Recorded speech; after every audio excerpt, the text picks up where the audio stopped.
Hello, Dojo family. It feels so good to come to you today with my voice. I'm offering up a solo episode to share with you a deep dive around my most recent phase of this life journey, which is it has been a major life transition phase. I have been soaking up some massive and significant learnings during this time that I feel excited to share with all of you in service of deeper empowerment, greater awareness as life brings us through these major transitions, which I also love to call initiations, because I'm really experiencing the way when life brings great change into our space, if we're not stuck in the mire of resisting that it's happening, we have a major opportunity to quantum leap into our next level of awareness, of being. It's like getting on the surfboard and staying on the wave instead of resisting that the wave is moving. And here in these times of great change, when great change is occurring in your life, even if it doesn't seem like a change that you would prefer in the moment, I really believe that when we trust life and build that relationship of trust with life, not attachment to the form that life has taken, because form will change, but cultivating as our primary intention a deep trust in life force, in the way that it flows in ever-changing form, but the trust in the connection is with the force of life, the force of love.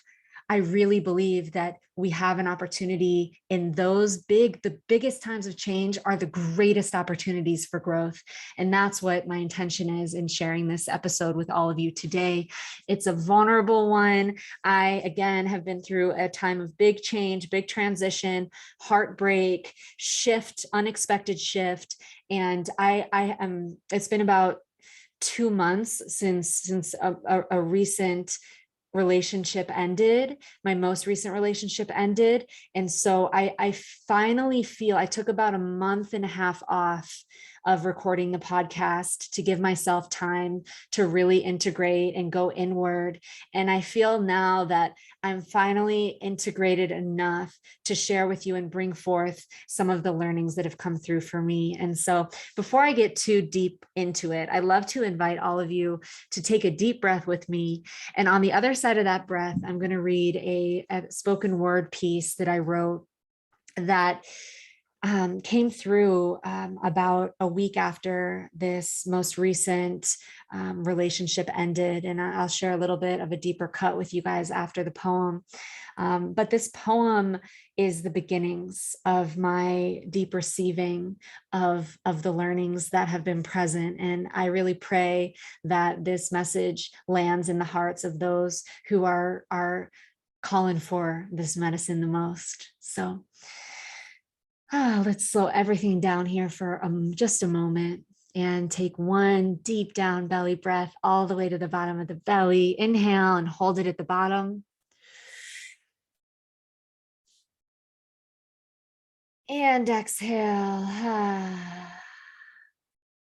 with your eyes opened or closed, but certainly an open heart, get ready to receive this piece called Seasoned. I am being seasoned, seasoned with heartbreak, seasoned with change, seasoned with all the timelines I've been asked to grieve away, seasoned with unknowns, seasoned with deaths, seasoned with the trust beyond reason when nothing else makes sense, seasoned with new awareness that can only come from letting go, because the absence of what was shows exactly where there's room to grow. And all this seasoning makes for a real rich stew. The strength of all these flavors tastes like something new. Because the thing about seasons is that they always change, and their mastery is a total embrace of all weather from December to May. So when the leaves are fallen, just go ahead and let them drop. All the more appreciation when those new buds start to pop. Because winter is winter and pain is pain. But the thing about cycles is that spring is coming again. And the thing about pain is it can feel just right when you realize it's showing you exactly where to receive more life, more love, more water, more nourishment and peace, because judgment and shame are not the environment conducive for release or for healing or for receiving or for loving or for truth. The environment you want is the one with love and compassion centered right on you. And why not add a hefty dose of celebration and honor and care and respect and sex and love for you? Yes, you. You create the environment you need to thrive through when the seasons change, because they will. And when things don't stay the same, it keeps it spicy versus mundane. It keeps it evolving instead of revolving around the same old story. It keeps it moving instead of proving that something false is still true, that something old is still new, that something shedding is still you, because it's not. The shedding serves a purpose to renew.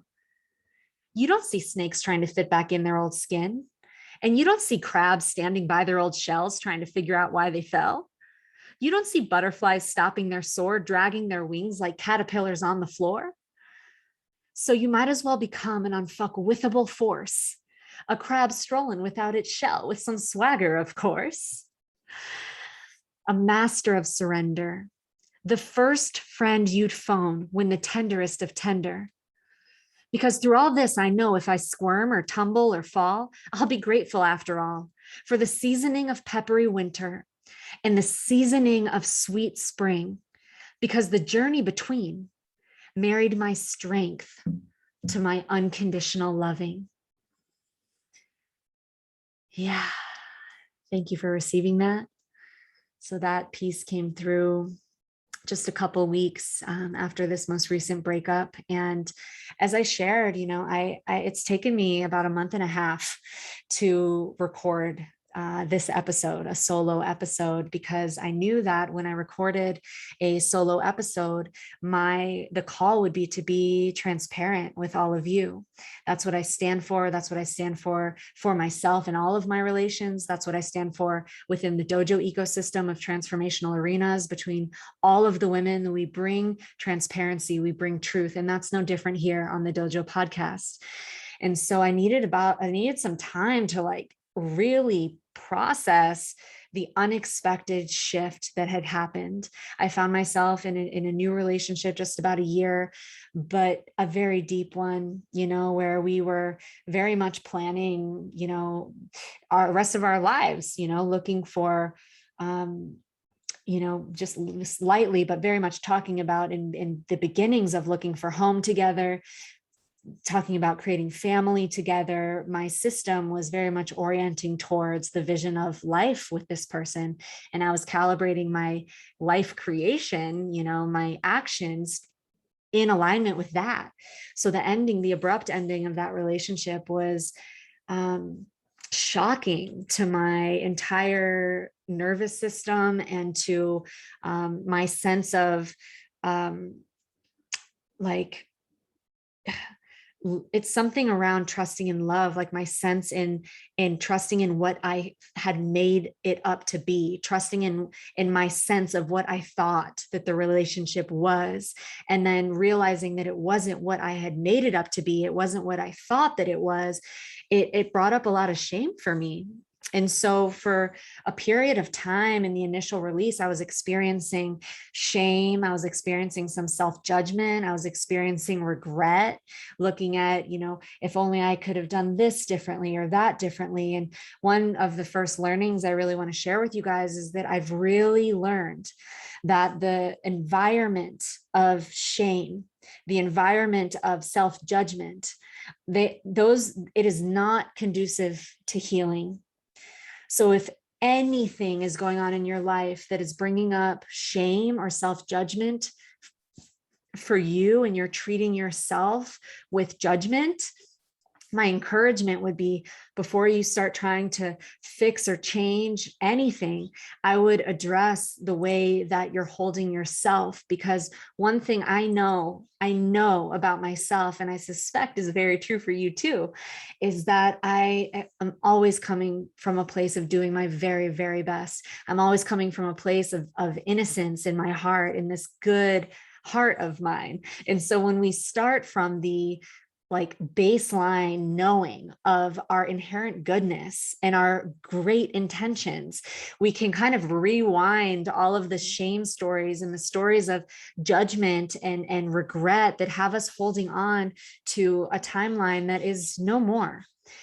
And I'm really grateful to say that the gift of perspective has been one of the most massive blessings that I could ever name, because when I zoom out, I gain the perspective, like the mountaintop perspective, to see how life prepared me for this transition through the last one.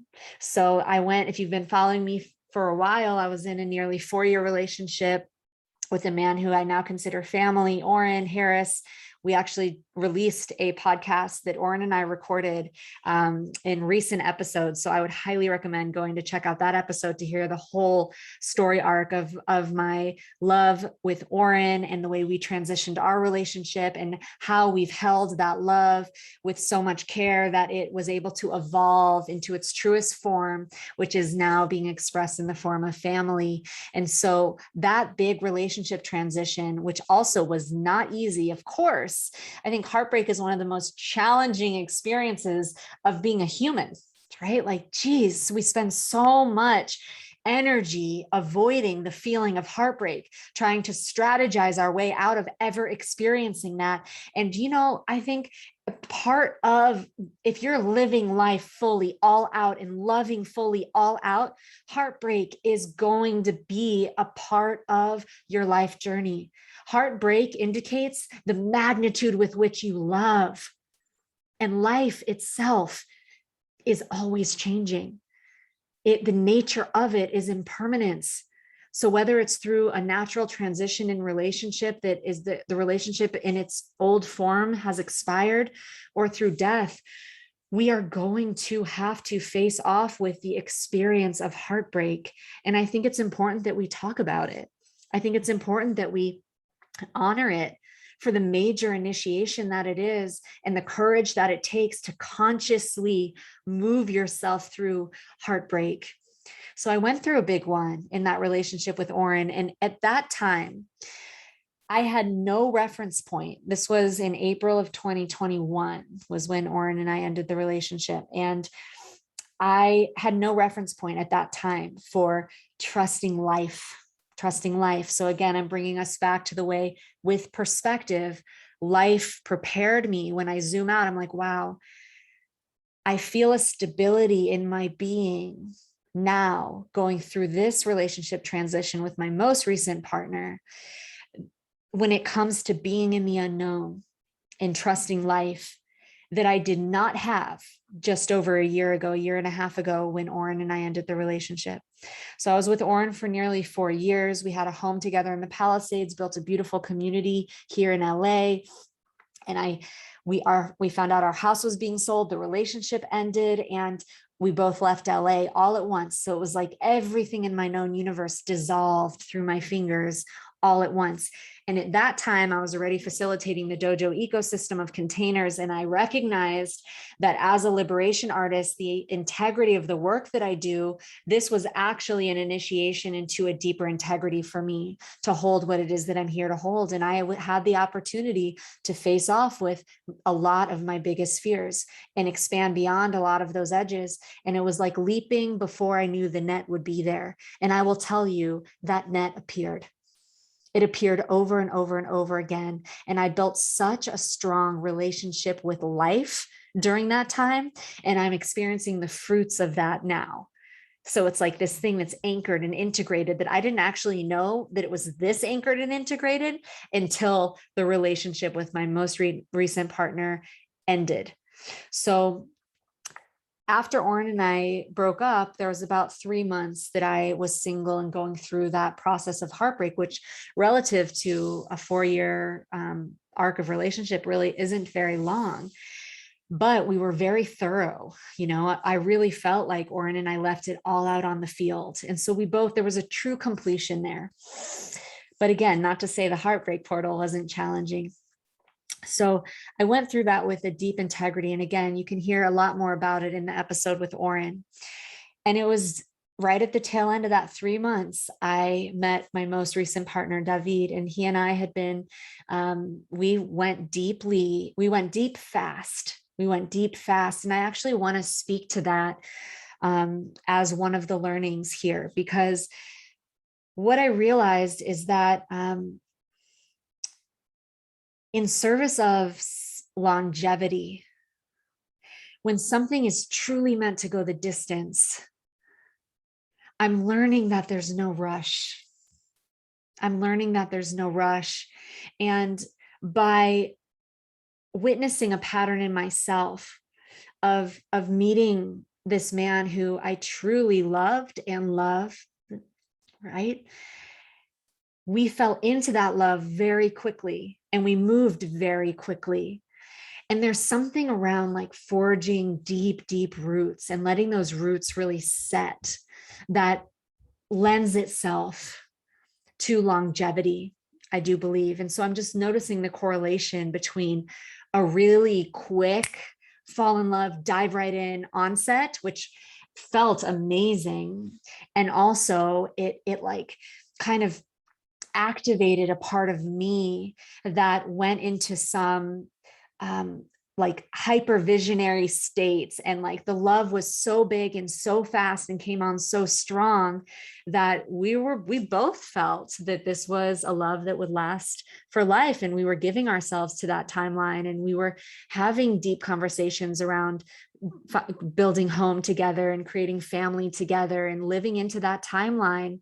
And yet still, I found myself now looking back retrospectively, I can see where I got ahead of it. I can see where I overlaid an idea of what I thought that it was, what I wanted it to be, rather than just like staying at a nice pace with what was actually occurring.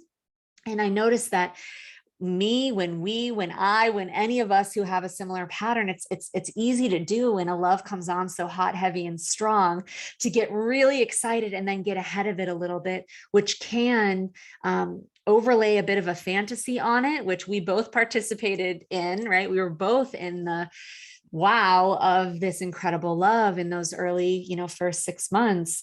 And that can put like a pedestalization. I definitely feel like we both pedestalized each other. And then when the humanity of your partner comes in, there can be a fall from that pedestal. And it's for me personally, that's where the real relationship starts to happen, where I recognize, wow, that's where the actual reality of building a life together comes in. And so I'm noticing that perhaps there's less of a fall from the pedestal if we move a little bit slower in the beginning. So I'm in that inquiry for myself of what does it look like, even when the love is that big and that strong, to like allow there to be a slow burn in and a slow pace in. And that's newer for me, because a lot of these great loves, they come in really strong. And I'm curious now, after the completion of this most recent relationship, which feels like it completed as quickly and suddenly as it began, right? So I'm just looking at a correlation there, and I'm curious if you have any feedback to make comments of your own experiences of when relationships have been given a little bit more spaciousness in the beginning for like more of a slow burn. Have you seen that correlate with a longer relationship, or vice versa? Have you had like instant boom, we're in, and then it's lasted for years and years and years? I'm really curious to kind of take inventory and hear many different perspectives and experiences around that. But it's just an inquiry that I feel to name here that I'm in for myself, in terms of relationship moving forward, and really having the intention to like forge deep roots and meet the relationship at pace in its organic growth, rather than this major burst of love coming in, and then the energy of excitement kind of causing us to get ahead of the pace of the actual relationship, and then the relationship needs to catch up to the vision and the excitement. That can either put a pressure on it or create like an idealization of each other. And then when one another's humanity comes in, it's like, oh, I thought you were a Greek god of perfection, and now there's like this humanity that I see. And what does it look like for that humanity to come in and be a beautiful thing, rather than create like a bit of a dip or a disappointment in the relationship? And so I did notice a little bit of that through the journey that we walked. And I would say that with the perspective of everything that I named, that I learned through the exit of the relationship with Oren, what I learned there was a deep trust in life. And so as David and I went through our relationship, which was again about a year, which was so beautiful in so many ways, I've already named, this deep love, this very quick love, incredible deep connection, chemistry, and lots of care and lots of vision and excitement in the first half of our relationship. As we turned a corner, I'm going to choose not to go it's into too much detail around, all the occurrences, because as I said, I'm still in my own process around a lot of it.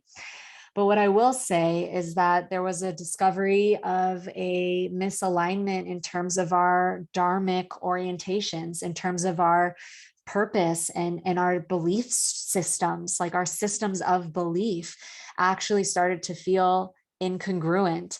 And I have a very strong, devotional loyalty, get through anything, find the highest harmony bone in me.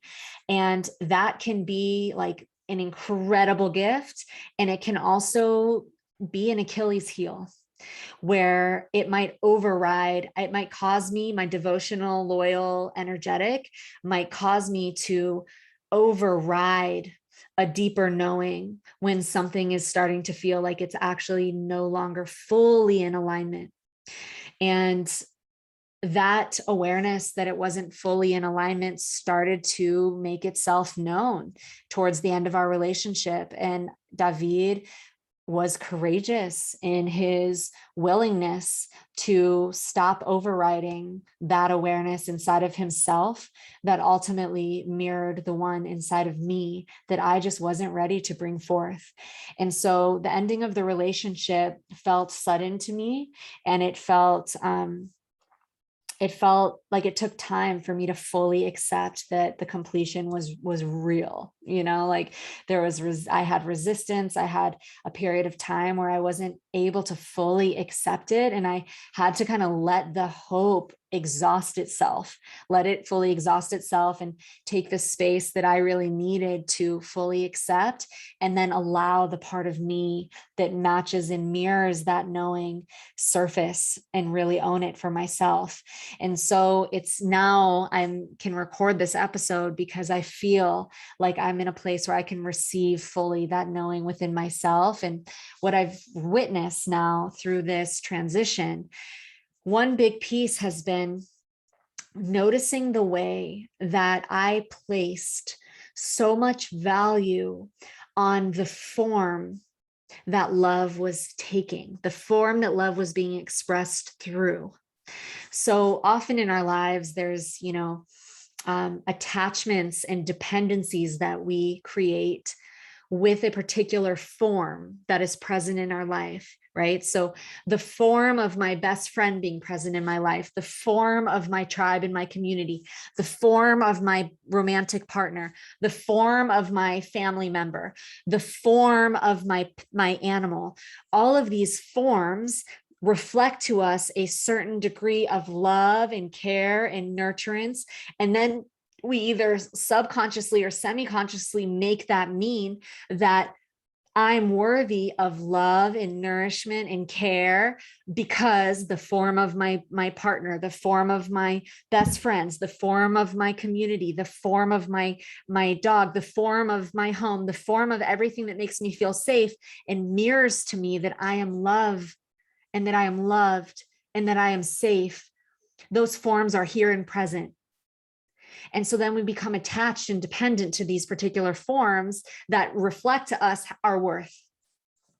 And what I recognized in this completion is that when the form of this man as my partner exited my life, I got to see come up in me where I was attaching my sense of value, my sense of worth, my sense of lovability, my sense of safety to this individual form. And the truth is, and this is the wild, most magical thing, I had like a genuine, I guess I could call it a mini awakening at my altar one morning where I felt a big wave of grief coming up. And at this point, at that point, the grief was not so much anymore. Like I had gone through the period of time of grieving the loss, but it was more grieving the loss of what I thought it was rather than the loss of what it actually was. Like there's already an acceptance anchored in that, oh, it wasn't what I thought it was, but it was perfectly exactly what it needed to be to reflect exactly to me what I needed to see for my growth and evolution at this time. So I'm so grateful. Oh my God, for that relationship and the way that it taught me more about me and the strength of that mirror and the massive amount of growth personally, relationally, and dharmically that has occurred in only 2 months since the relationship ended. It's been massive, a massive portal. So in this period of time, I was grieving. I had a wave of grief come up and I was laying it at my altar. And in that wave of grief, I found myself saying, praying to life, like life.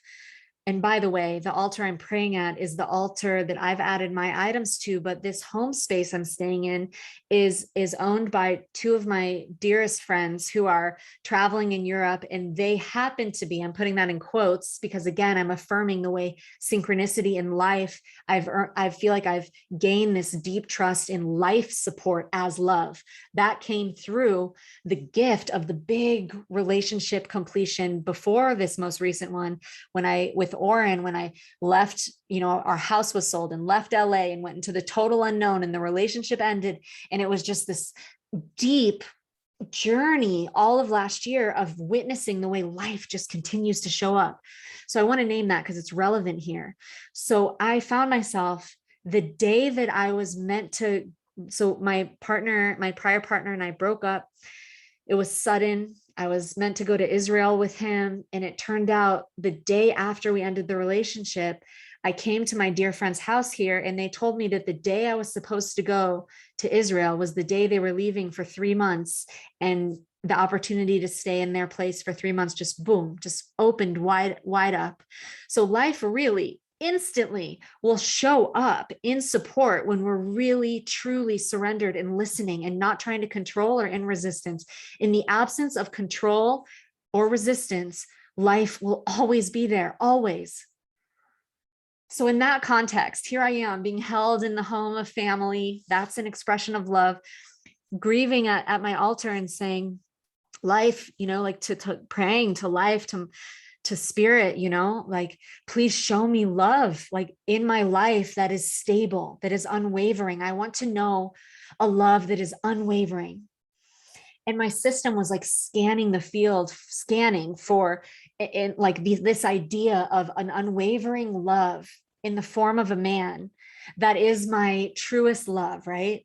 And it was like a split second of that. And then I got hit with this realization. And it sounds cliche because so often we talk about how we're all connected and that, it's not about the form, it's actually about the life force energy. But in this moment, I had this visceral awakening and realized that the unwavering love that I was praying for is actually already present in my life. But the illusion, my problem has been that I kept making the love dependent on a form.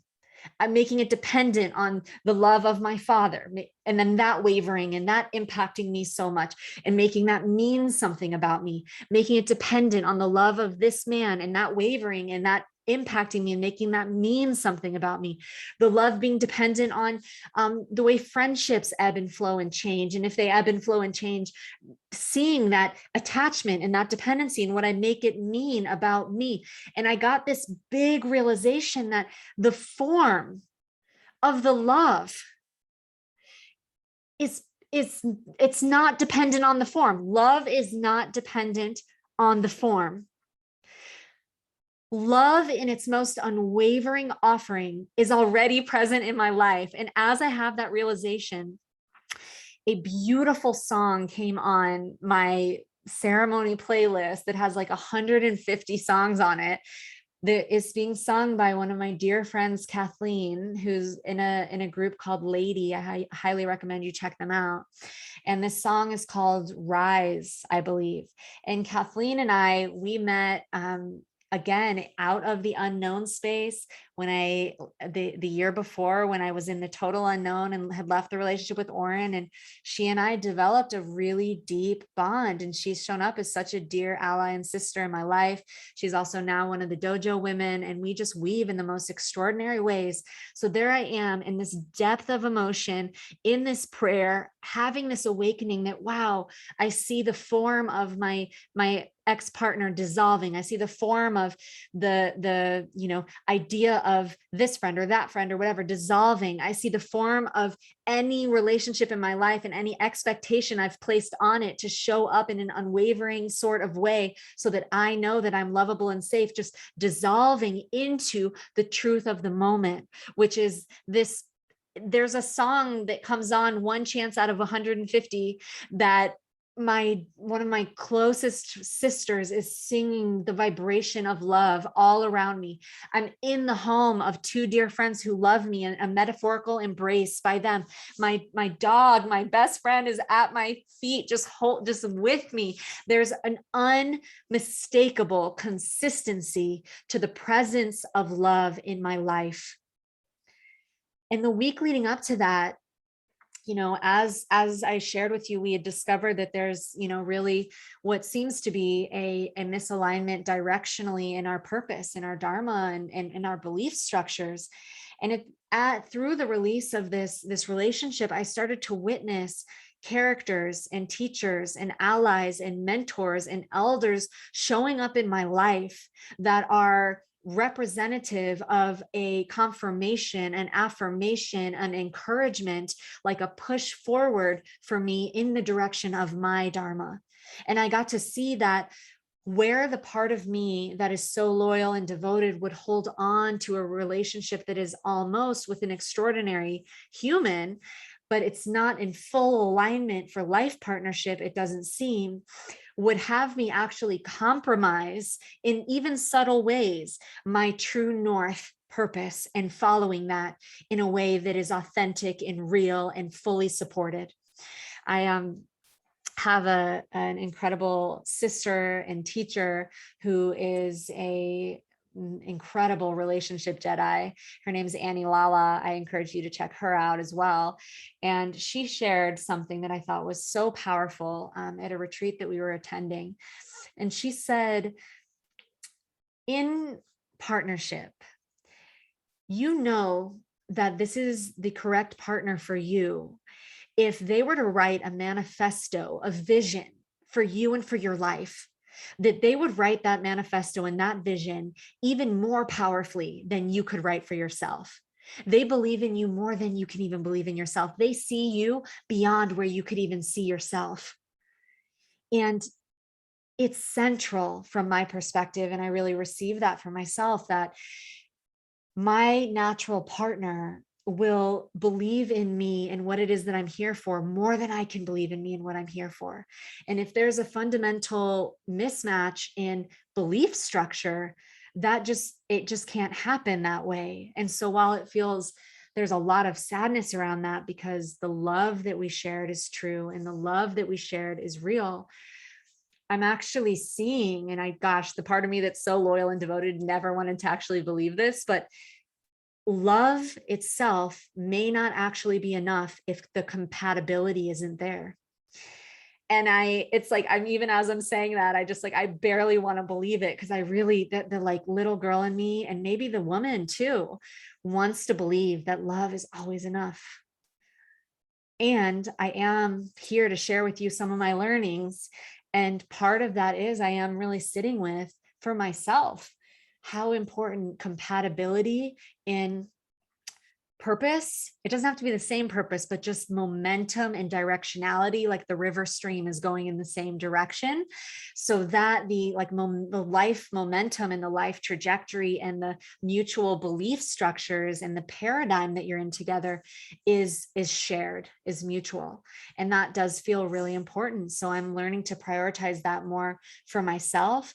And I'm really, it's all fitting into the patience required. So this goes back to what I said earlier around pace.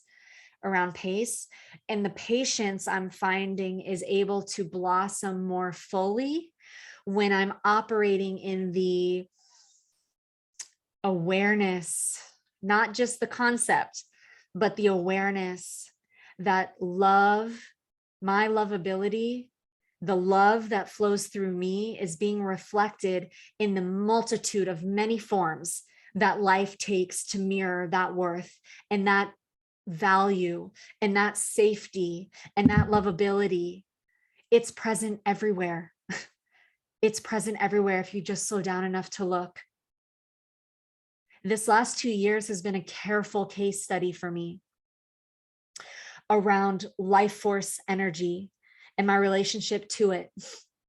And so when I really trust that life is showing up for me in a multitude of many forms, then I can remove the attachment, the dependency, and the pressure from any one particular form to need to be the holy grail of what brings in the sensation of lovability for me, which frees up that form to change if it's ever true, and also frees me up to see more clearly whether the compatibility is fully there or not, because my fear of losing that one particular form will not override, because the form, if that one dissolves, it will show up in another form, which is exactly what's been happening over the last 2 years. I've just never been present enough and like initiated and soberly initiated into these levels of the dissolution of everything known, right?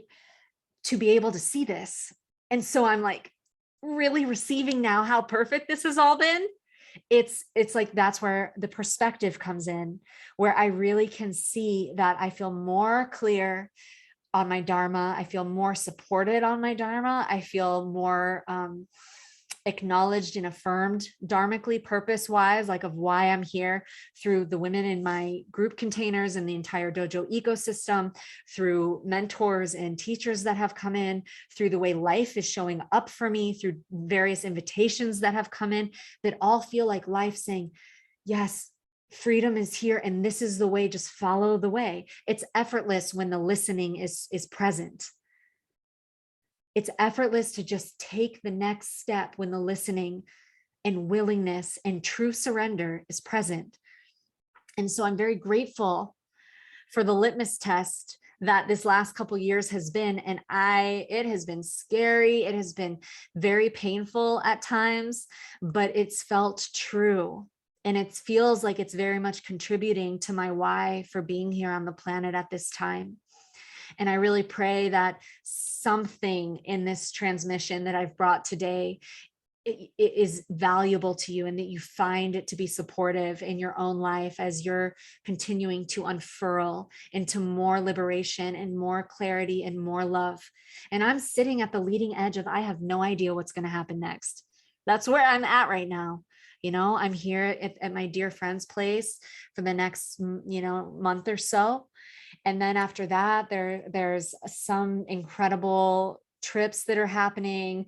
There's, a variety of different invitations I feel excited about. And life is just showing me the way one step at a time. And I'm letting her do that to the degree that I even feel like a little bit of a resistance in me to making a long-term commitment to a particular place or space or home or whatever. I feel like I'm actually really enjoying now being in a space of like the excitement of, oh, I don't know come December where I'm going to be. I don't know what's it going to look like? What's the next step? It just keeps getting better. It just keeps getting better. And I feel so grateful for the relationship that I had with David. He met me in so many ways that I hadn't been met before. Just like my partner Oren before him met me in so many ways that I hadn't been met before. And every single time it continues to create reference points in me of what is possible in relationship and in love. And I get to trust that the form of that love will come in the form of my next masculine partner, my however it looks, it will come in the proper timing, in the timing that is right. And in the meantime, there's a release of any fixation or attachment to that love having to look like it's coming through a certain form in order for me to know how valuable I am and how magical and worthy and safe. It's all coming from here, because the way life shows up in its rainbow spectrum, I invite you to track the way life is showing up in your life, just like I did, through the form of a song, through the form of a home space, through the form of a friend, how is life showing up affirming you deserve support and love and care and celebration? So I get to continue to feel that and track that and know that it's a reflection of the love that is being sourced for me, through me, as me. It's like the membrane that separates the love flowing through me, as me, and for me. And the variety of different forms that are reflecting that love to me has become thin.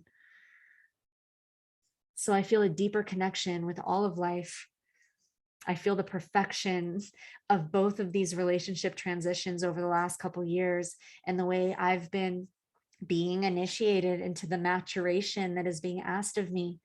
And I take these reflections, right? So I shared in the beginning of the episode that shame and judgment are not the environments conducive to growth. I think that was a line in the spoken word as well. So in any relationship transition, there are two sides of the coin.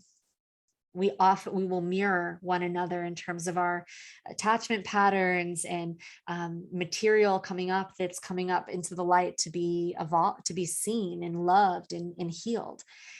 And I noticed with myself, I get to see that strong mirror of the relationship that my prior partner brought. And I get to see the ways that, like, oh yes, I see where I was going into codependency, or I was going into X pattern or Y pattern. And I noticed that when I was receiving any of that through a lens of shame or being hard on myself, it can actually heal. And as soon as I let myself off the hook, right, we can take 100% of 50% responsibility in every relationship. That's the magic of it. So when but what's dangerous is if you take 100% of 100% responsibility, you want to really be sure that you're taking 100% of what's your part, because there's always two parts in every relationship. And when you take 100% responsibility of your part, and then you give yourself a break, let yourself off the hook and just see it with clear, sober eyes and say, all right, yes, like I see where I showed up in this particular pattern. Oh, I see where I showed up in this way. Oh, I see where I had insecurity or fear or doubt. And I get to, and how that the protection in me played that out. And you get to like really look at that. It took me some time to remove the shame and the judgment from myself, to like stop punishing myself for having any pattern come up. But as soon as I took the shame or the judgment out of it, and it took me time, I had to like process through it and forgive myself and let myself off the hook. then I could see just the value of like, wow, okay, I see that mechanism. I see that pattern. When I'm afraid, this is what it looks like. This is what my protection looks like, right? And this is the territory that I get to work on and grow through in order to mature into the version of myself that I get to be in my next relationship. And then all there's left is gratitude. It's like, oh my God, again, the relation, it's not what I made it up to be. It's not the fairy tale that I thought that it was, but it was exactly what it needed to be for both of us to get what we needed to get, to grow in the ways that we needed to grow, and to become who we are and who we will be for the next relationships in our lives, and to be most fully aligned in each of our own individual and important dharmic paths.